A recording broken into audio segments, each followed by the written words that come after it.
Hello, geeks. Welcome to Geeking Out, the podcast about all geeky aspects of software delivery, DevOps, observability, reliability, and everything in between. I'm your host, Adriana Villela, coming to you from Toronto, Canada. And geeking out with me today, I have Whitney Lee. Welcome, Whitney. Hello. I'm so happy I'm to be here. I'm super excited that you were able to join, and I want to get into this a little bit later, but we're like kindred spirits in some ways, because we have photography in common, although you did it way later than me. I mean, way longer than me. I'm super excited to have you join. Yay. I'm joining you from Austin, Texas.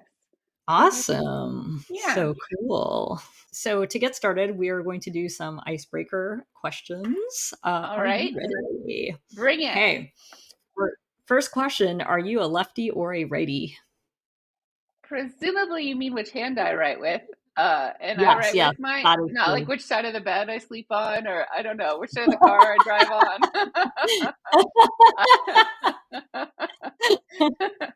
I try to drive on the on the right side, but there's no steering wheel, so I'm right-handed. I'm It's funny because when right-handed. I was Yeah. oh, go ahead, sorry. Well, I write on the light board as part of my job, and it's switched in the camera. It's mirrored, so it looks like I'm writing with my left hand to people, but Yeah. it's really just all mirrored. I'm not writing backwards. It's funny because I was actually going to mention that because when you had me on in Lightning Talks, I messaged you just before it started. I'm like, "Are you a lefty?" Because I get so excited when I meet other lefties. I'm like, "There's more of us." And yeah, I was wondering actually about writing on the light board. Also, I'm like, "Are you like really good at mirror writing?" It's hard enough to understand Because all the it cloud totally looks like technologies that in your without videos. writing it backwards. Yeah. I hear you. Okay, next question. Do you prefer iPhone or Android? I have given into the iPhone ecosystem, and really, like, it's kind of like all my family does it, and so I'm an iPhone girl. It's okay. Feel ya. No judgment either way, though. Yeah. Yeah, my family's also like all iPhone. You get that one person in there who turns the chat green. They don't even know what they're doing. This is what wars are fought over, the green bubble. Yeah. On a similar vein, and I think I might know your answer, do you prefer Mac, Linux, or Windows? I use MacBook Pros. Yeah. Speaking to a fellow fangirl, so preach. All right, next question. Although Oh yeah, go ahead. I draw a lot. I've really gotten into the Procreate app. I guess it's on my iPad. Yeah. Still Oh, part of the cool. Apple Yeah, yeah, ecosystem. For yeah. a That's second, very I thought it was cool. being different. I'm not. Yeah. I'm I'm a stereotype. It's okay. Apple all the way. Whoop whoop. Okay, next question. What's your favorite programming language? Oh, YAML. It's I'm sure there's some like YAML haters who'd be like, "Grr." No, well, my story is that I changed careers into tech relatively late in my life, and relatively recently, only like 4 years ago now. So I went back to school, and I went to a boot camp, and in the boot camp I learned JavaScript. Like for a year, I did it's called the MERN stack, but I can't remember what it all stands for now. The R is React, yeah, and Node and Express. Okay, and the M is Mongo. Anyway, this is Oh, not okay, yeah, interesting. Yeah. And so I spent like a year like eating, breathing, living code in the Smyrn stack and learning how to be an application developer. And then I immediately got a job as a cloud developer and then never touched any of that knowledge ever again. So now and it's, yeah. YAML is your language. It's That's true. awesome. That's awesome. I do like YAML. I was actually like, just before we did this recording, I was editing a JSON file and I was like getting mad at me because the syntax checker was like, you need a comma. I'm like, God damn it, if it was YAML, this wouldn't be a problem. And also making me do quotes. Rude. Yeah, I know, right? Okay, next question. Do you prefer dev or ops? Oh, ops. Based on what I just said, I think you could guess the That's what I answer. Yeah. assumed. And I know the answer to this question, JSON or YAML. Yeah, you tell me. You tell me about me. I like this better. I know, right? Like all your questions are like already, your answers are already answering subsequent questions. I love it. Okay, next one. Do you prefer spaces or tabs? Spaces? I prefer when my YAML is structure aware. Spaces, whatever. Yes, yes. And then do you prefer to learn through video or text? Oh, ironically, since I make videos all day long, I don't learn through video. I like text. Yeah, it's Yeah. funny. People have said to me, they're like, "Oh, you make videos, so you must like to learn through videos." I'm like, "No, I like reading stuff. It's way faster." Very much. And I can go back over that like a video, like the second I miss something, like when concepts are built on top of each other, the second you miss something or tune out for a little bit and try to come back, you've lost the context. Yes, And yes. yeah, and it takes a lot, it feels like it takes a lot of focus or a good presenter who's always coming back and reminding you the context or like drawings or something to keep that Yeah. context there. But yeah, it's easy to lose context in a video or a talk. Yeah, I agree. It's funny because, like, I keep thinking back to, like, my university days where, um, like, if the professor was talking about something really complex and then, like, you zone it's similar thing, right? You zone out for a second and you're like, Uh-huh. "Ah," and you're screwed for the rest of the lesson unless, you're bold enough to, like, raise your hand and ask questions, and if the professor doesn't flat out dismiss you, and I just keep thinking, I'm like, if it were me going to school now, like, Uh-huh. I don't know if I could do it. Like, I would just zone out so much. I'd be like, I need to, like, have some sort of, recording or some sort of, proper record of the thing so that I could, like, rewind. I'm like, sometimes I feel like I wish our brains could have, like, a just in time Google search on conversations or rewind on conversations because, like, I don't know about you, but for me, like, being ADHD, I'll be, like, having a conversation and then I'll zone out. I'm like, "Crap, what?" What I miss. Oh no.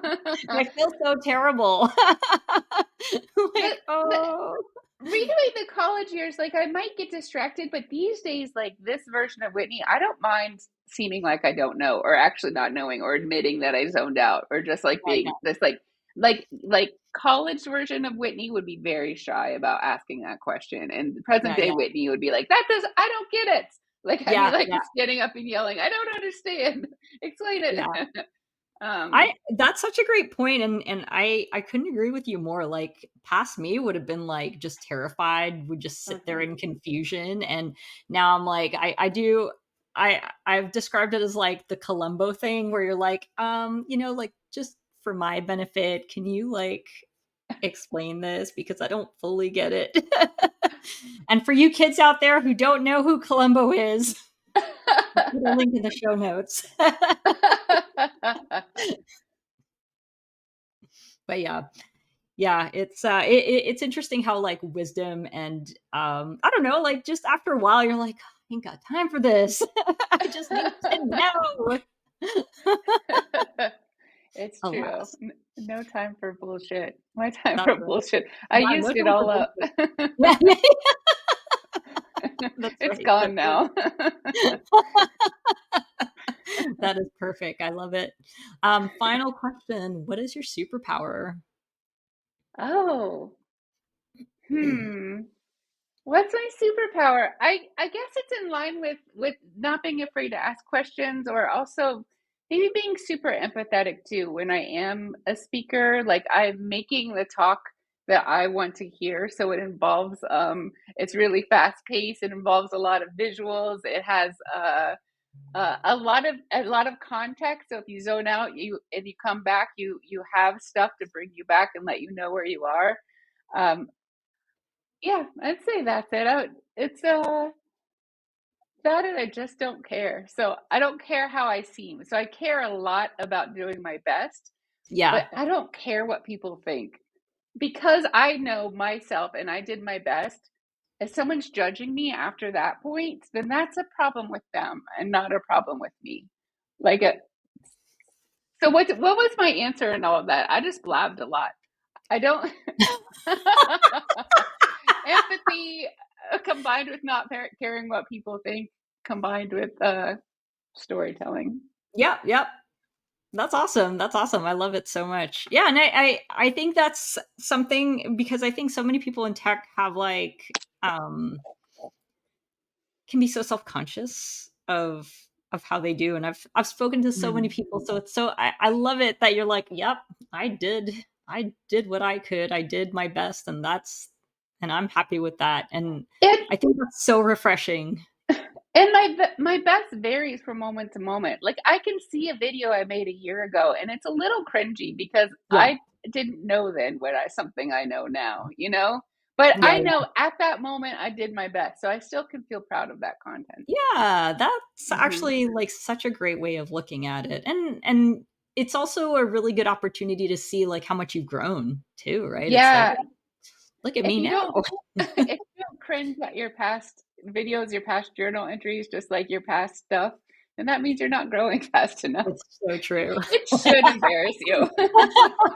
Oh my god, you mentioned That's a journal good entries, and thing. I'm like thinking back to when I was a kid rereading my journal entries. I'm like, oh. That's Yeah. great. You've come so far. Yeah, exactly. Cool. Well, we have completed the icebreaker questions. So I wanted to talk. We you alluded to the fact that you came into tech later in life. I want Hmm. to talk about like what you were doing before, and then what led you to tech. Tell us about your journey. Oh, buckle in. It's a long one. Um, so my degree, I graduated in 2003. I'm 45 years old. I graduated in 2003 with a degree in fine art. And for a moment, I even had a bit of a fine art career. But at some point, I was like, I actually need more money than what's happening right now. So I started a wedding photography business, and I'd already been doing wedding photography as so my degrees in photography specifically as a side job while I was making art. And so I just focused all my attention on this wedding photography business. And I had a wedding photography business here in Austin, Texas for 10 years. It was a long time. Damn, And that's I, awesome. I think I've personally been to 500 weddings. And my Wow. company, all in all, photographed for like 1,200 weddings or something ridiculous because I had other photographers who'd worked for me. But by the end of it, I hated it. I hated it so deeply. I cannot understate this. I can totally relate. Yeah. Yeah, you said before that you've had a year's worth of wedding photography, and Yeah, that was yeah, I enough did to I I did think it family photography, so, okay.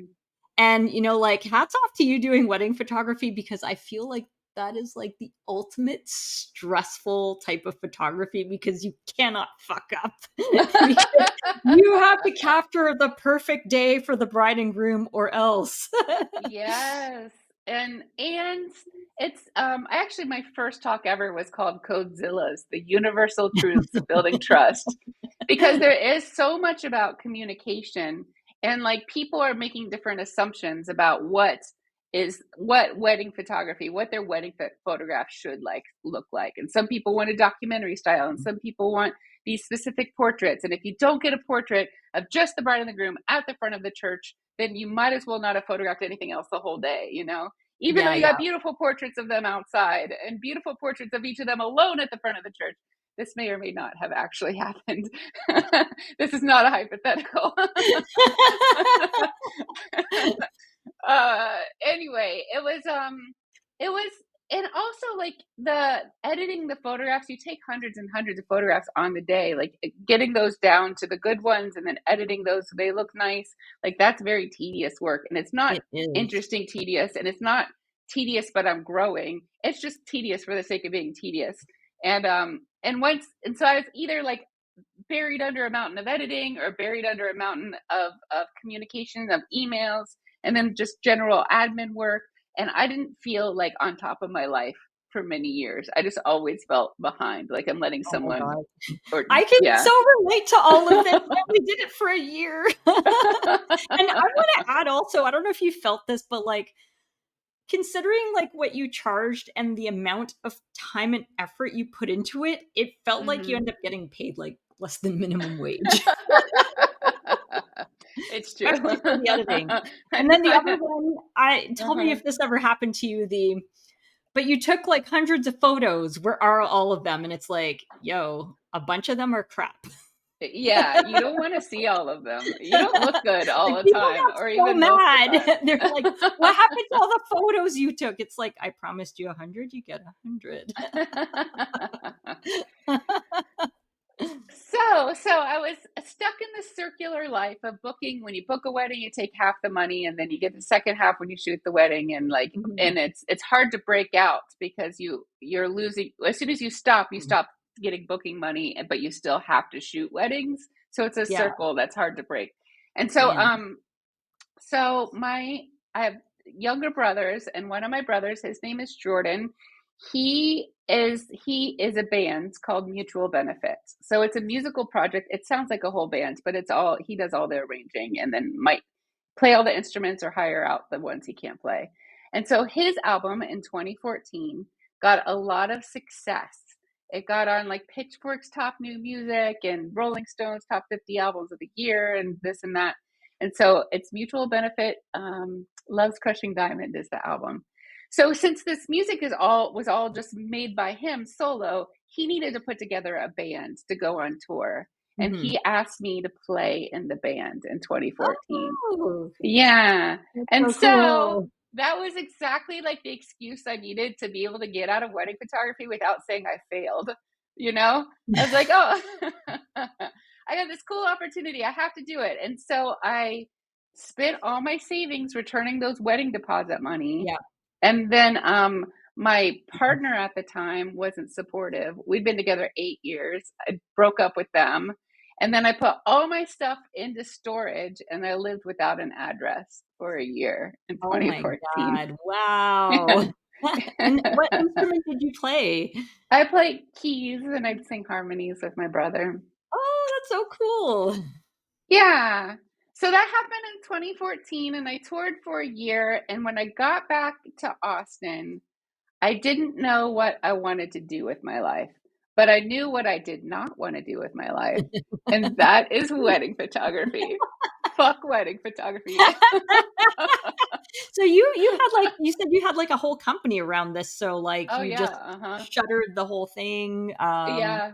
like and you I had had employees as well, like they were independent contractors, so oh, they okay, I would gotcha. get them wedding business, but they could also get their own wedding business, and they were Oh, okay, able to. so like So I sometimes just second stopped. shooters, Yeah, sometimes that it's too. oh, Second shooters. yeah. Uh-huh. Oh, yeah, Yeah. okay, so the combination of like they'll do like they do primary or secondary kind of thing.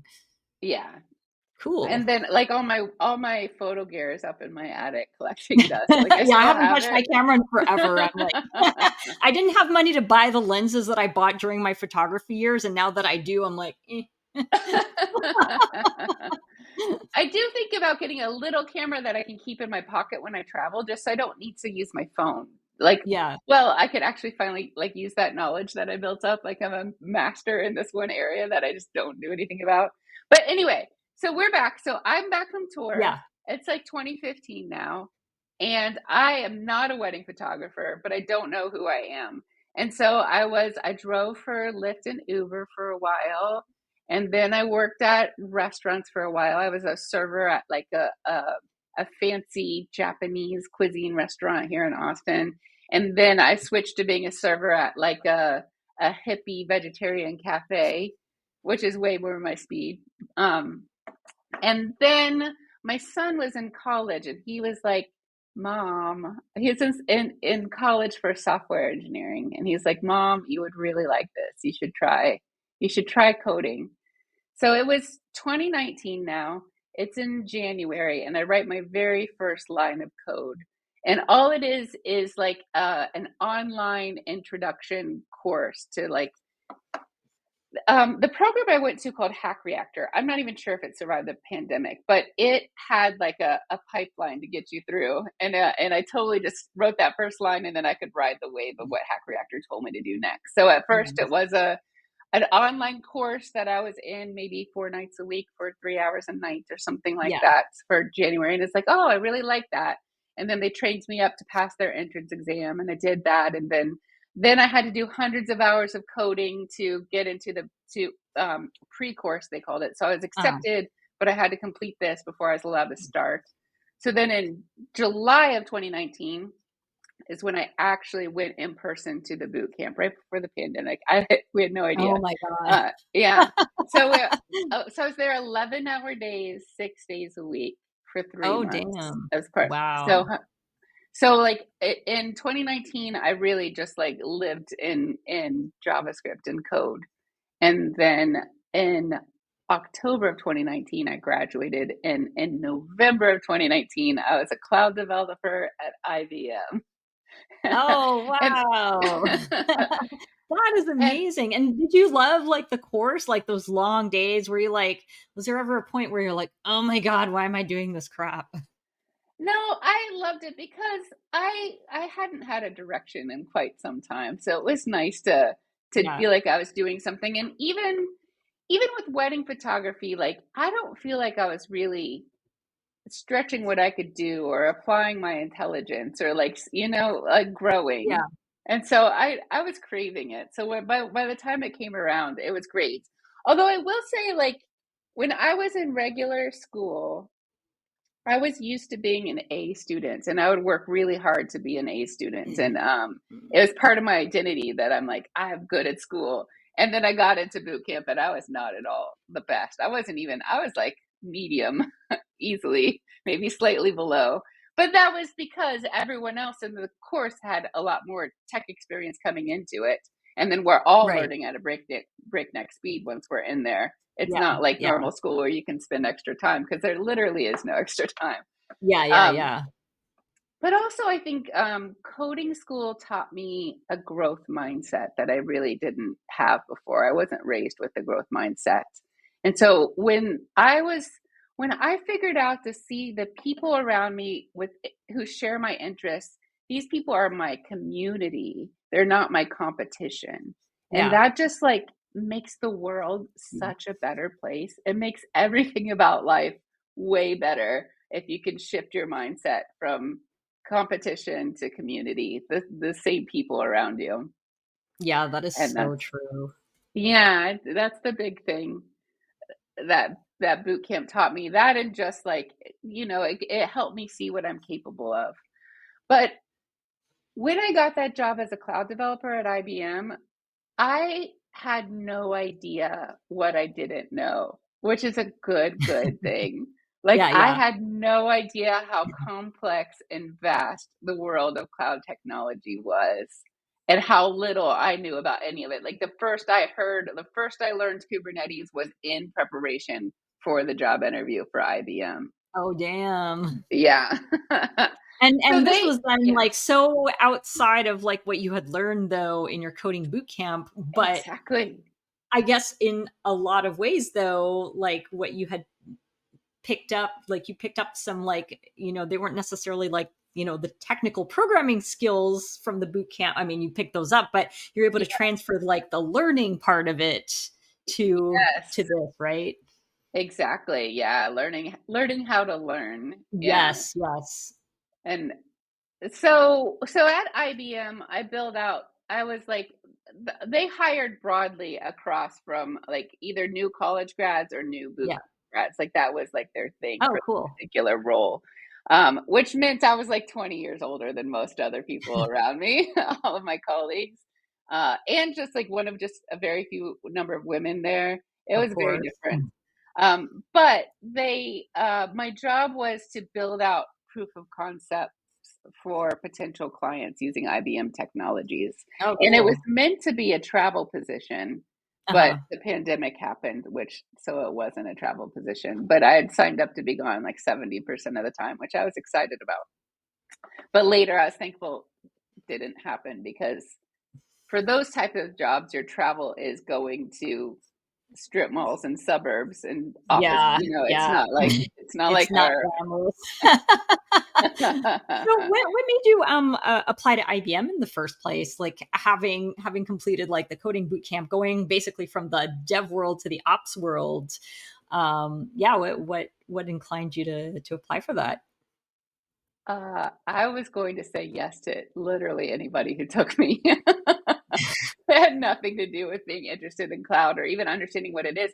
And if anything, because I clearly gravitate toward visual stuff, I Yeah, thought DevOps would be bad for me because it's yeah, like I thought making applications where I'm interacting with visual components related to that application was going to be where I land.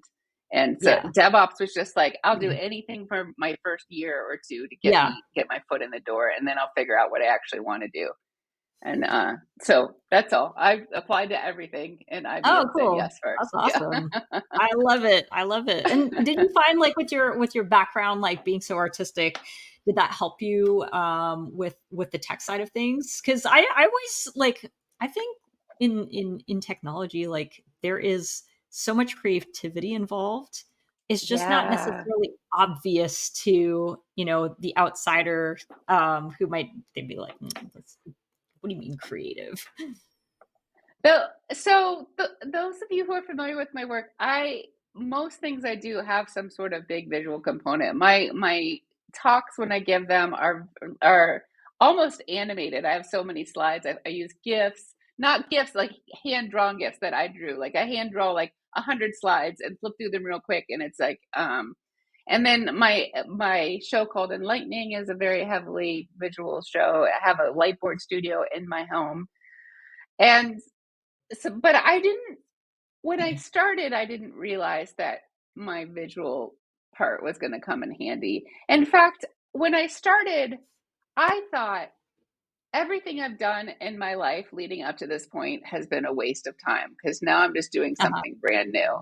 And now I know that's not true at all. Like there are so many lessons I learned from before, even lessons about communicating well with wedding clients, very much Yes. come into play about communicating well about software delivery. Um, so all that stuff has been really useful, and I'm glad for that. And my rounded background has come in handy because I'm very different here, but I like how I'm different, and I like how I can learn technical concepts but kind of come at them at a different way and teach them again in a way that's unique, that's special to me. I love that. And I gotta give a shout out to your enlightening show because like when you had me on as a guest, like I am in awe over first of all, like you run such a well-oiled machine. So like hats off to you, like for real. But also, like, one thing that I really appreciate is like you are also taking this opportunity to like learn new things. And you're basically like you're learning on the spot and you're demonstrating that you're learning because then you're regurgitating it back to your guest, which I think is so cool. And yeah, I just have so much admiration for your work because that takes a lot of like time and effort to put together and you're just nailing it. Thank you. So, if you don't mind, I'm going to say what enlightening is, just for those people who are Yes, listening who please. maybe don't know. Enlightening's it's a streaming show, and on my show, I want to learn about a concept or a technology. So I'll invite a guest on to be an expert. So you've been a guest on my show. It was a wonderful show about observability 2.0. And so when the guest comes on and I know nothing about what they're going to teach, sometimes I know context because I've done related tools, but I basically don't know anything. And I'm behind an empty light board and they're at a little square on the screen. And through words only, no demo, no screen sharing, they teach me about a technical concept. and then I take notes and maybe draw diagrams on the board as we go.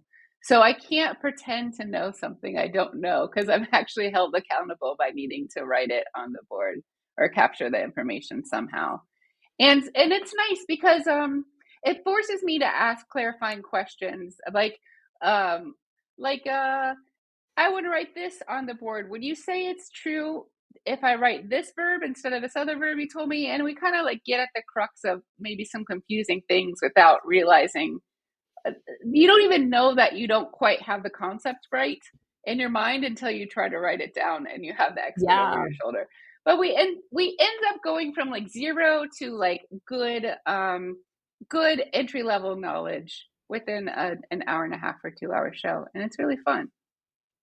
Yeah, yeah, absolutely. And I appreciate too that there's like a refinement along the way, right? Because it puts, Hmm. your guest is, forced to like really think about how to communicate the idea, Uh-huh. because you're writing it down. So it's basically like, as a guest, your guests have to teach you, and then you have to show that you've learned the material. So it's like this mutual thing going on there that works extremely well. And I think also because you put your guests very much at ease, you have a very chill vibe on your show. So very much appreciate it. So y'all need to check out Enlightening. Thank you. Thanks. It's a blast to make. And I feel so much gratitude that I get like masterclass lessons every week from people who are experts in their field. And do you run these like every single week, or do you have like periods where you're like, I'm going on a break? Like, how's that work? So I have another show called You Choose, which we'll talk about shortly. But I like to use Enlightening as a vehicle to get to know all the tools I need to know Uh-huh. to for You Choose. So leading up to You Choose, I might do 2 Enlightenings a week for a while, Oh wow. but then I'll go down to zero for a couple months. So it tends to be all or nothing based on what my personal learning needs to be. And right Cool. now I'm doing a whole series on observability tooling. So I'm covering all the CNCF tools around observability, and that's been really fun. And your episode was really got me off on the right foot in terms of Oh good. understanding the context Yay. of everything that's going on. So I appreciate that. That's awesome. And I gotta ask, like, what gave you the idea of starting Enlightening in the first place? So all right. So I was at IBM. I was a cloud developer. Things were fine. I got quote unquote promoted. I was on the cloud pack acceleration team, but that got dissolved. And I got quote unquote promoted to be a customer success manager. Hmm. And customer success manager, they want me to more manage people, teams to come in and implement solutions. But I'm really doing a lot of managing and not enough like tech hands-on. I want to be technical, and it's not a very technical position. And so I Yeah. didn't like that about it. Meanwhile, at IBM, I had found my way onto the IBM Cloud YouTube channel behind their light board there. So if you Google what is RabbitMQ or what is Kafka, you'll see my face, my little very young Whitney face telling you about that. But so at some point I realized like I like making these videos a lot, and I don't like this new customer success position I'm in. And I learned that there's such a thing called a developer advocate. So I started looking for developer advocate positions. And I learned about one at VMware Tanzu, and it required deep Kubernetes expertise. And I was like, I definitely do not have deep Kubernetes expertise, but I mean, I'm going to apply anyway because I'll have some conversations. I'll meet some people. I'll learn about this idea of a developer advocate role. Like, there's nothing to lose here. Totally. So I applied for the job and I met some wonderful people as part of the interview process. And I did not get that job because I was underqualified for that job. But they liked me and my personality so much and the videos I'd made for IBM Cloud that they made a whole new job just for me on the team. Wow. Oh my Yeah. god. That's like the ultimate form of flattery. That's so great. It's so nice. And they also bought the Lightboard studio that you see behind me for me back then. So they hooked me up with the Lightboard studio. They gave me a developer advocate job. And then they were just like, okay, now make some content. And I was, So at first, after I got done being really flattered and chuffed, then I was like, oh my God, what have I done? I have to make content. I don't know anything. uh, so I just see, so enlightening was a way of making myself vulnerable and like having experts explain what their technology does to this woman who's really new actually, which is less me now. And back then I would be like, okay, what's a custom resource again? um, but anyway, that's how that got started because I needed a way to make consistent content as someone who is brand new. And then I conceived of enlightening as a way to be able to accomplish that. That's so cool.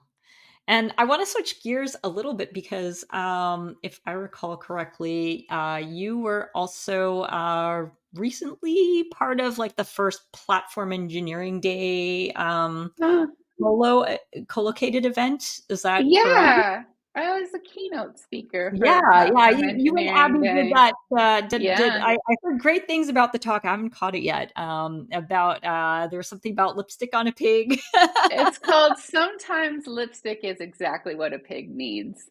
That's awesome. And it's about how and when to build different types of platform interfaces. The punchline is you want to build an API. All your logic should be behind that API. That's your pig. And then whatever interface you want to put, the API could be a building block, and then you could add your interface. That's the lipstick on the pig. That's a That great analogy. was fun and an absolute gift to get to do that, especially with Abby. Abby is wonderful. I love, love, love Abby. Oh yeah, she's great. I've had her on the show before, and I keep joking with her like, we got to play like 6 Degrees of Abby Bangser because like she knows so many people. She's like recommended so many people for this show in particular, and so many other people know Abby. I'm like, oh my god, Uh-huh. it's great. It's And you great. should see her, yeah, at CubeCon. She doesn't sleep. She has someone to see. I She's know at she's morning fun. coffee, flat for a coffee. She closes down the bar at night. Yeah, it's Yeah, that's she's awesome. impressive on so many levels. Absolutely. And so for like the platform engineering day, were you also one of the organizers for that, or No, no, I just no. you're just I just like, showed up and gave my talk. oh, cool, cool, cool. I was just curious. Awesome, It awesome. was great though. Props to the organizers. Yeah, these things take a lot of effort to put together. I tell you, I've assisted in putting together Cube Huddle here in Toronto. I was not I would say like I was not the main organizer, but it was still Uh-huh. a lot of work to put Yeah, those things together. So hats off to folks who to do this. organizers. Like oh my god, like anyone who works like KubeCon organizers, holy cow, that's like rock concert level event. I tell you. It's impressive. So far, it's not something I've had the urge to do in any way, shape, or form. I think it's a little similar too close to weddings that it makes Oh me yeah, afraid. got a little bit of PTSD there. Yeah, yeah. Yeah, I feel you. I feel you. But if it's okay, I'd love to talk about the other show you choose since I mentioned it Oh yeah, earlier. please, Is please that go all ahead. right? Do Yeah. you know about you choose? No, I don't. I've heard of Oh, it, and good. that's the extent of it. So yeah, please Uh, enlighten me. Okay, so You Choose is a show I co-host with Victor Farsick on his YouTube channel, which is called DevOps Toolkit. And on You Choose, we start with application code on a developer's laptop, and we need to help that application navigate its way through the entire CNCF. And so each episode represents a different system design choice. And so the very first episode, for example, was building a container image. That's what we need to do with this source code on a developer's laptop. So then we gather all the relevant CNCF technology that can do that thing. And then we have a guest on that represents each technology, usually a maintainer, but it could be an advocate or a super user or something too. And each presenter, each expert gets only 5 minutes to present about their technology, because we just want to know the basics of what it Okay. is. We don't want all the bells and whistles. In fact, that can get confusing when we just need to know what it does. And so then we have a question and answer part of the show. And then we put it to a vote, and we ask the community to vote about which one they want to see implemented into our ongoing demo. So the one that got chosen, we try not to say one. Sometimes I slip. The one that got chosen, not the one that won, but the one that got chosen, um, then was build packs, cloud native build packs. And so at the beginning of the next episode, we implemented build packs into the ongoing demo. And then the episode itself was about container registries, which different container registries in the CNCF and how they're different from each other. So it's a comparative view of different technologies with a little bit of like competitive twist, even though we try not to make it competitive. That Yeah. little, it's a little there, and it's a really nice overview of how different tools work together in the CNCF. So it's like a It little choose your own adventure kind of thing while you're building out this exactly. mega example. Yes, exactly. In fact, we conceived of it because we wanted to do a choose your own adventure style talk for KubeCon, and we did. Oh, cool. And Nice. and then we're like, well, we're gonna. So the very first choose your own adventure talk we did for KubeCon was from the developer's laptop through to a development environment, and that we came up with 7 different system design choices, if I recall correctly. And we're like, oh, there's a lot of projects we need to learn about in time for KubeCon. So let's make Damn. this into a streaming show. Yeah. To help us get organized for the Nice, talk. that's so great. And so that we've been at it for a year and a half, almost two Oh, years, I wow. think. So we call them chapters because of the choose your own adventure thing. So Yeah, chapter 1 is from source code to a developer's laptop. So it's like building container image configuration. Um, uh, well, there's only cert manager, but we have one for HTTPS, adding a database, that sort of thing, and then development environments that run on Kubernetes themselves. And then our second chapter was getting it from a development environment to a production environment, which was actually a very short chapter because production doesn't have all the things production needs to be production. It's just on that, for that chapter, we covered GitOps and declaratively defining a cluster, how you're going to do that with infrastructure as code. yeah, And Ingress, we covered on that one. And then chapter 3 was all about security. So then we added security to our cluster, and that one ooh, had like 10 different system design choices. I went through all the man, different security projects in the CNCF. And now we're doing observability, and that's coming up. We're going to start that the first Tuesday of September. So, that's so cool. yeah, That's very exciting, wow. And so, it's like, when you really did the fun. choose your own adventure talk, then did you have audience engagement then to sort of, um, help define the direction of the talk as it was going? Is that the idea of it? That's a great question. Yes, we absolutely have live voting during our talk. And Mm. Victor, I do all the explaining of each of the system design choice, Yeah, like why the system design choice, and then all the tools, and then what differentiates the tools from each other. And yeah. then then people vote, and Victor does the live demo based Oh, on what wow. people choose in real time. Yeah. And Wow, during the talk. kudos to both of you. That is a lot to do. That's a lot of pressure. I'm sure it makes for uh, a great talk, though. It sounds really fun and engaging.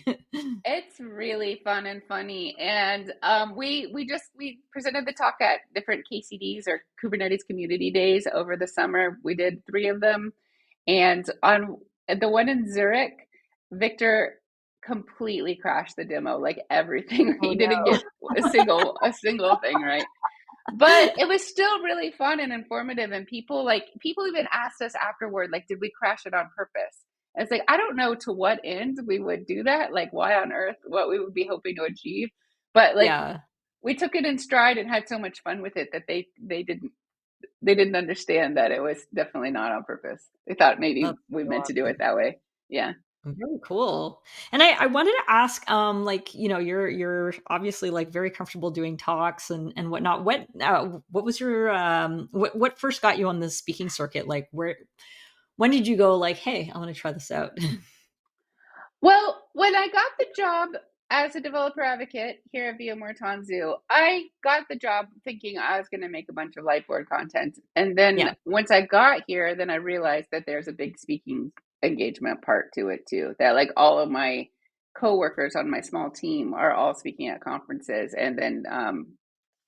And so one of them in particular reached out to me about us making a talk together. And so I Oh, just cool. yeah, so I feel like I just rode the waves and that's where they took me. I didn't set out to be like, oh, I need to be a speaker now. But it was just like such a natural part of the job that I just That's dove so right in. cool. Yeah. That's awesome. And plus like you get to use your extreme creativity as part of it, which is so cool. Yeah, and even the musician part of my background, like I have practice performing, so the big crowds, Yeah. they were scary at first, I'm not gonna lie, but I got maybe got over it a little faster Oh since yeah, I that's so have the true. performance practice. Yeah.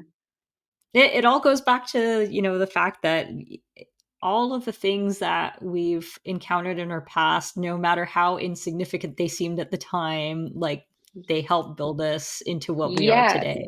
100%. 100%. Don't discredit anything you've done in the past. It matters more than you realize. It all comes together. Absolutely. And also I want to mention that like it's funny because like I'd say like traditionally, I think a lot of people tend to assume that you have to have like a degree in like computer science, computer engineering to be in tech. And I've had the pleasure of meeting so many people who, that wasn't their original background, where they either got into tech by, they were self-taught or they attended a boot camp. And it's just so cool to see the diversity in these backgrounds, and these types of people bring so much into tech, and that cannot, like, it's so underrated, and I think it needs to be, we need to remind folks like it's tech is awesomely inclusive in that respect. I Which love is that great. about it. Yes, I love it so much. I am surprised how much I love DevOps. Like I really thought Yeah. getting that first job out of boot camp that I would do DevOps a couple years and then get somewhere more interesting. I did not expect to absolutely fall in love with DevOps and with the community. It's the best. I totally agree. DevOps is lots of fun. I found in my career was like the thing that was missing throughout my entire career. It's like, where have you been all my life? Do you think it's the technologies or the people or both? I think it's both. I have to say that initially it was definitely the technology that attracted me to it. And Hmm. I started out in like my tech career was very much in the corporate enterprisey world, Hmm. very prim and proper. And, I got in trouble for swearing at the office, and it was like business casual attire. So I only saw the technology side. I really saw it as like a technology thing. And then as I've gotten more into the open source world, I have been so lucky to like meet so many people, like you and others who have been on my show, with different perspectives, who are like such chill vibes, and most importantly for me, like meeting other women in tech, because I feel like most of my career has been like just surrounded by a bunch of dudes in tech, and Uh-huh. to like be able to collaborate with so many women, and on my show I've had so many women in tech, which has been I fantastic. love that. I think Yes. for me, like that's just the ultimate thing. So in the end, the people end up trumping the technology because they have so many different cool perspectives to bring, and then they lead me to like other avenues of technology. Hmm. Kudos to you for for highlighting so many women voices on your show. I love that. Oh, thank you. Well, we are coming up on time, but before we wrap up, I was wondering if there were any parting words of wisdom that you wanted to share with folks in our audience. I'll no pressure. No pressure. I'll I'll restate what I said earlier in the episode because I think it means a lot. If you see the people around you who are interested in what you're interested in as your community and not as your competition. It makes your life a much more joyful and peaceful and happy place. Absolutely, and I think these are excellent words to part with, and I hope everyone takes this to heart because it really it just makes the work a lot better that way. Uh, Absolutely. Well, thank you so much, Whitney, for geeking out with me today, and y'all don't forget to subscribe and be sure to check the show notes for additional resources and to connect with us and our guests on social media. Until next time. Peace out and geek out. Geeking Out is hosted and produced by me, Adriana Vilela. I also compose and perform the theme music on my trusty clarinet. Geeking Out is also produced by my daughter, Hannah Maxwell, who incidentally designed all of the cool graphics. Be sure to follow us on all the socials by going to bento.me/geekingout.